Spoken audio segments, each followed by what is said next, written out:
चलिए बच्चों, good evening. देखिए, ये एक इम्पॉर्टेंट वीडियो है, हार्डली 15-20 मिनट्स का रहेगा, बट बहुत ही इम्पॉर्टेंट चैप्टर है आपका इंटरप्रिटेशन ऑफ स्टैट्यूट।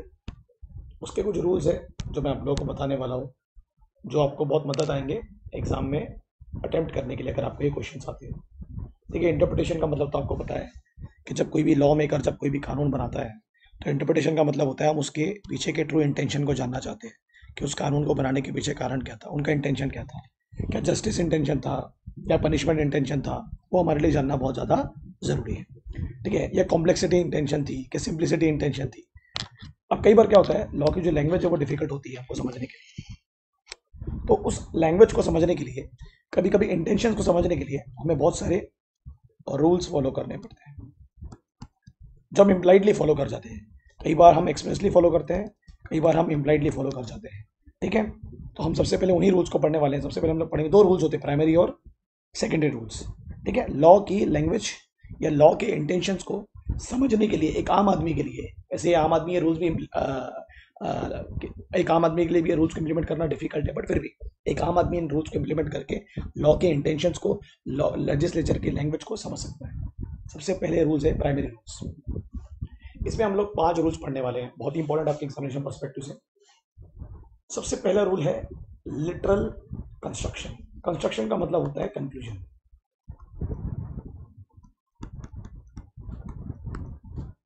इंटरप्रिटेशन मतलब to understand the, to know the intention of the legislature, कि कानून बनाने के पीछे कारण क्या है।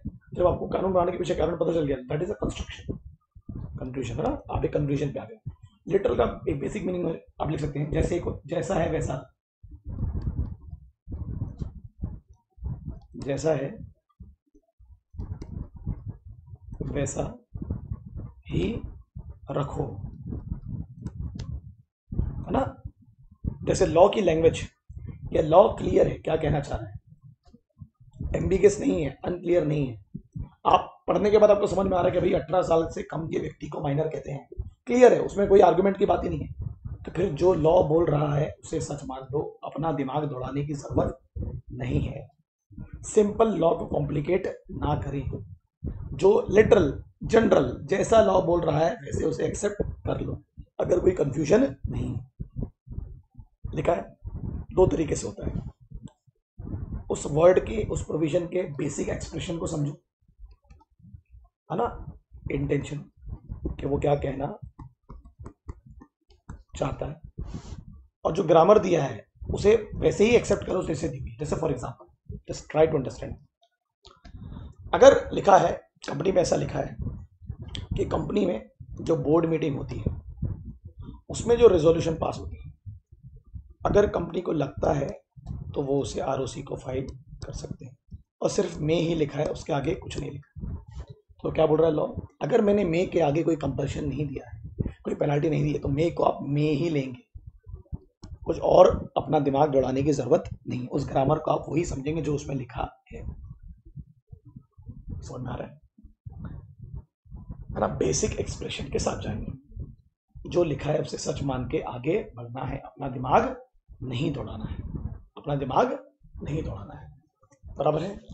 अरे बराबर है क्या भाई? हर एग्रीमेंट कॉन्ट्रैक्ट नहीं बन सकता, बट हर कॉन्ट्रैक्ट एग्रीमेंट होता है, ये सच है। तो इसमें ज़्यादा दिमाग क्यों दौड़ा रहे हो? इसके कारण आपको पता है। तो लॉ अगर बोल रहा है तो उसे मान लो ना। और वो के कारण भी दे रहा है, एनफोर्सिबिलिटी। क्या कारण दे रहा है? एनफोर्सिबिलिटी। ये बोलता है लिटरल रूल। सबसे पहले हम ये लगाएंगे। अगर इससे भी काम नहीं बना तो फिर हम जाएंगे इसके बाद वाले रूल में, उट जज मेगिस वेलिएट कॉम पेरिएट। उट जज मेगियम वेलिएट कॉम पेरिएट, लैटिन वर्ड है, लैटिन मैक्सिम है। ठीक है, इसका मतलब क्या होता है? Reasonable construction. जब इससे बात ना बने और आपको ऐसा लग रहा है कि नहीं नहीं, जो लॉ बोल रहा है उसके कई मायने हो सकते हैं, है ना, एक से ज्यादा मायने हो सकते हैं, तो अपना दिमाग दौड़ाओ, बट एक दायरे में। रीजनेबल दौड़ाओ, रीजनेबल दिमाग दौड़ाओ एक दायरे में। उठ रेस मेजिस वेलियत कॉम पेरित। ओके, उठ रे संस्कार, रेस मेजिस रजाई लेके मेजिस वेलियट कॉम पेरियत। रीजनेबल कंस्ट्रक्शन, उतना ही दिमाग दौड़ाना जितनी जरूरत है। अगर इससे नहीं समझा, क्या लिखा है इसमें? यूज योर ओन माइंड और विच रीजनेबल लिमिटेशंस। एक दायरे के अंदर, ज्यादा दिमाग दौड़ाने की जरूरत नहीं है ना, बट जो भी आप अपना दिमाग दौड़ाएंगे वो मीनिंगफुल होना चाहिए, वो मीनिंगफुल होना चाहिए। बराबर है। पार्टनरशिप में क्या बोलता है कि मैं माइनर पार्टनर नहीं बन सकता, बट बन सकता है अगर बाकी पार्टनर अपनी एसेंट दे दें। बस इतना बोल दिया ना, बस खत्म बात है। इसको आप समझ गए। नॉर्मली माइनर क्या बोलता है, पार्टनर नहीं बन सकता बट बन सकता है अगर बाकी पार्टनर उसे क्या देते हैं, अपनी एसेंट। तो आप क्या बोलोगे, अच्छा वो पार्टनर तो बनेगा बट उसके कुछ रूल्स एंड रेगुलेशंस है। ओके ओके ओके ओके, तो एक दायरे में ही दिमाग दौड़ाना, उसके बाहर जाने की जरूरत नहीं है। कानून साफ साफ बोलता है वो सिर्फ प्रॉफिट लेगा, वो कभी भी लाइबल नहीं होगा। तो what is that mean, partner तो होगा बट लाइबिलिटी नहीं होगी, है ना। तो आपने दिमाग दौड़ाया, आपको यहाँ तो पहले आपको क्या समझ गया था कि माइनर पार्टनर नहीं बनेगा, फिर आपने ये वाला रूल पढ़ा, फिर आपने दिमाग दौड़ाया, अच्छा अच्छा अच्छा वो पार्टनर तो होगा बट उसकी लाइबिलिटी नहीं होगी, बस खत्म बात। इससे ज़्यादा आपको सोचने की ज़रूरत नहीं है। मतलब ये जब फेल होगा तो ये लगाया जाएगा, रीजनेबल कंस्ट्रक्शन। फिर तीसरा होता है एडजस्टम जेनरस। ये भी एक लिटिल मैगजीन में क्या लिखा है, same classes of things same species, एक ही प्रकार की, है ना, एक ही ब्रीड के वर्ड्स। यहाँ पर मैंने कुछ लिखा हूँ बड़ा इंपॉर्टेंट, जनरल वर्ड की मीनिंग उसके स्पेसिफिक वर्ड से निकाली जाएगी। जनरल वर्ड की मीनिंग, उसके जनरल वर्ड कहाँ लिखे रहते हैं, फॉर एग्जांपल एक्सेट्रा में, लाइक में, है ना, इनकी मीनिंग इनके स्पेसिफिक वर्ड से निकाली जाएगी। जैसे मैंने यहाँ पर एक एग्जांपल दिया है एडजस्टम जनरस का।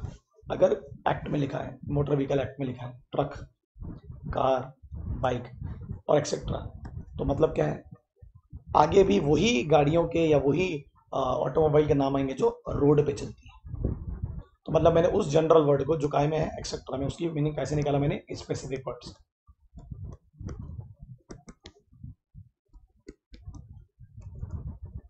समझ में आ रहा है मैं क्या बोलने की कोशिश कर रहा हूँ आपको मैं। जैसे एग्जांपल एक और मेरे जो नोट्स दिए आपने उसमें लिखा है नेल पॉलिश,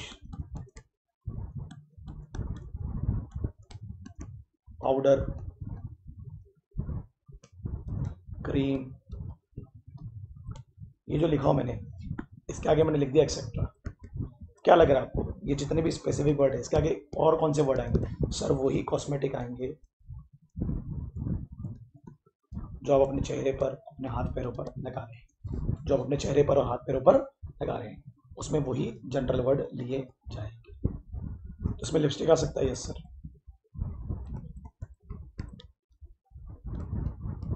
ये जनरल वर्ड और ये स्पेसिफिक। सर इसमें सुनना बड़ा इंपॉर्टेंट है,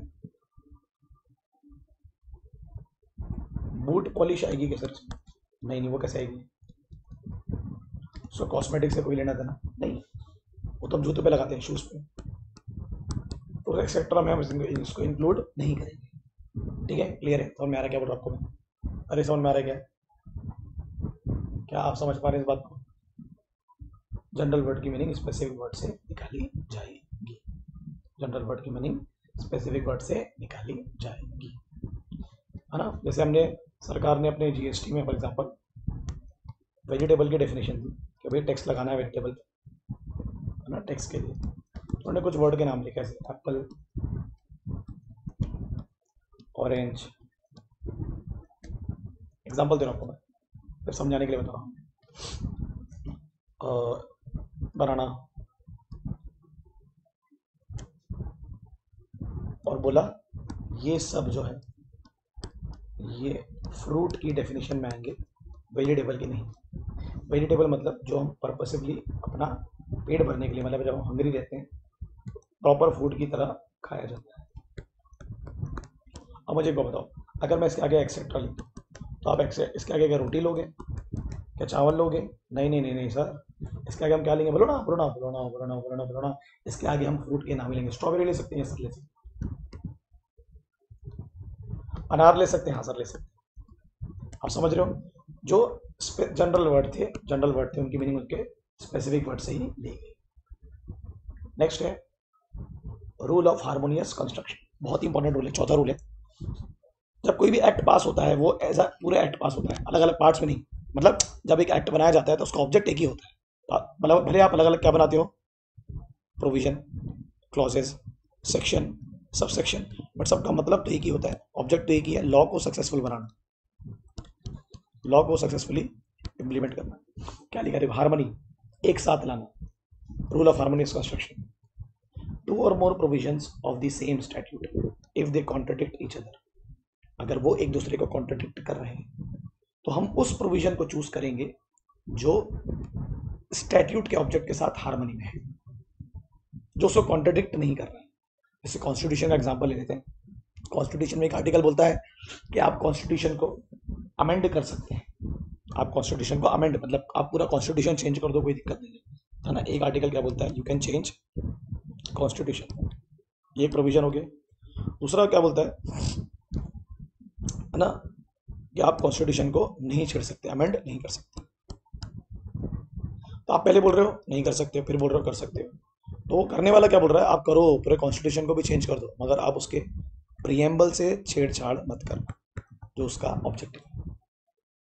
बराबर है? तो आप किसको ज़्यादा कौन सा वाला ज़्यादा हार्मनी में है? जो ऊपर ऊपर वाला है, जो आर्टिकल बोल रहा है चेंज करो बट हार्मनी को मतलब प्रियम्बल को छेड़ो मत।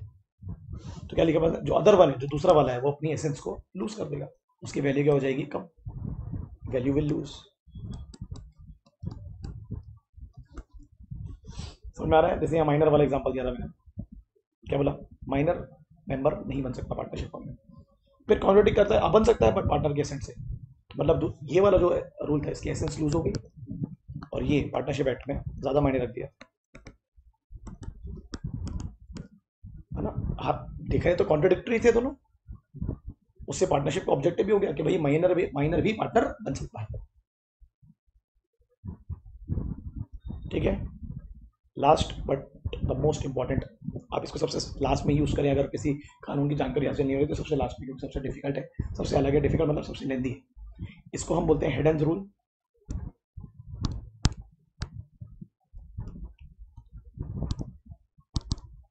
इसको हम मिसचीफ रूल, बेनिफिशियल कंस्ट्रक्शन, है ना। कंस्ट्रक्शन मतलब होता है to know the conclusion, purposive, what is the purpose of making this rule, इस कानून को बनाने के पीछे का रीजन क्या था। अब देखो मैंने बेनिफिशियल का मतलब क्या लिखा है, अभी बेनिफिट में है या नहीं है।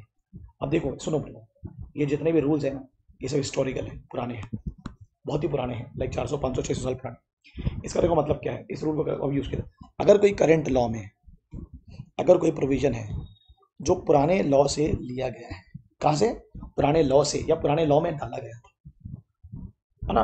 कोई प्रोविजन है जो पुराने लॉ से करंट लॉ में डाला गया है, या उसका जिक्र है, डिस्कशन है, और आपको उसके पर्पस, आपको उस प्रोविजन का वर्ड मीनिंग, आपको उस प्रोविजन क्यों डाला गया नहीं पता, तो आप इस रूल को फॉलो करेंगे। तो फिर आप क्या करेंगे? उस पुराने कानून में जाएंगे, आप उस पुराने कानून में जाएंगे। जैसे कि आईपीसी, इंडियन पिनल कोड 1860 में। अब मान लो आपने एक नया आईपीसी ला लिया, अब नए आईपीसी में पुराने आईपीसी के बहुत सारे इंपॉर्टेंट शब्द हैं, उनके अलग अलग मायने हैं, उनके अलग अलग डेफिनेशन है। तो अगर आपको लगा कि करंट आईपीसी में वो मुझे नहीं समझ में आ रहा है कि उस वर्ड को क्यों यूज़ किया गया, मैं पुराने आईपीसी को रिफर करूंगा और मैं जानूंगा कि उस आईपीसी में वो वर्ड क्यों डाला गया था, फॉर एग्जाम्पल। तो उसके पीछे क्या रीज़न होंगे कि पुराने कानून बनाने के पीछे रीज़न क्या था, किस सॉल्यूशन के लिए वो कानून बनाया गया था, वो कानून था क्या, और किस चीज़ से बचाने के लिए, मतलब क्या क्राइम और रॉन्ग को ख़त्म करने के लिए या उसको पनिश करने के लिए वो कानून बनाया गया था। उसके पीछे का रीज़न, पर्पस जानना सबसे ज़्यादा ज़रूरी है। क्योंकि देखो अब 100 साल पहले जो कानून बना था, हो सकता है कि जो रीज़न तब थे अब ना हो सकता है जब जो रॉन्ग था अब रॉन्ग ना हो। आप समझ रहे मैं क्या बोल रहा हूँ? तो उस कानून को क्या कर देंगे, उस प्रोविजन का क्या कर देंगे खत्म, करंट लॉ से क्या कर देंगे खत्म। आप समझ रहे मैं क्या बोल रहा हूँ आपको मैं? जैसे फॉर एग्जाम्पल एक छोटा सा उदाहरण देता हूँ, एग्जाम्पल के तौर पर बता रहा हूँ। मान लेते हैं हमारे घरों में आप देखते हो हर किसी की मम्मी बोलती है कि रात को नाखून नहीं काटना।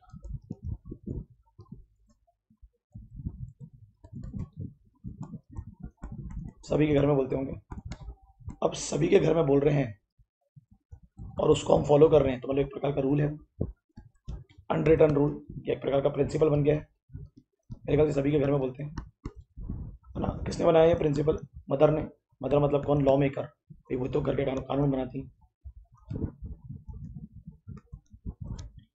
है ना। अब आप वो रूल बनाई उन्होंने और आप उसको मानते जा रहे हो, बस you are just following that rule, you are just following that rule.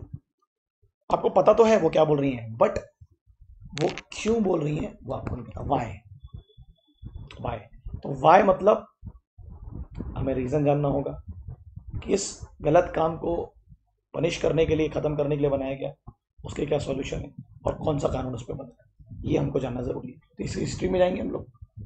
अगर हमें लगा कि वो जो पुराना, जो जिस पर्पस के लिए उस कानून को बनाया गया था अभी वो रेलेवेंट नहीं है, तो उस कानून को हम क्या कर देंगे, प्रोविजन क्या कर देंगे, खत्म, खत्म कर देंगे, पढ़ेंगे। तो आपने हिस्ट्री में गए, आप थोड़ी हिस्ट्री निकालनी पड़ेगी आपको कि क्या होता था भाई, क्यों ये रूल बनाई गई, हर माह ये रूल क्यों बनाई गई। तो पता चला कि उस जमाने में प्रीवियसली रात को अंधेरा होता था,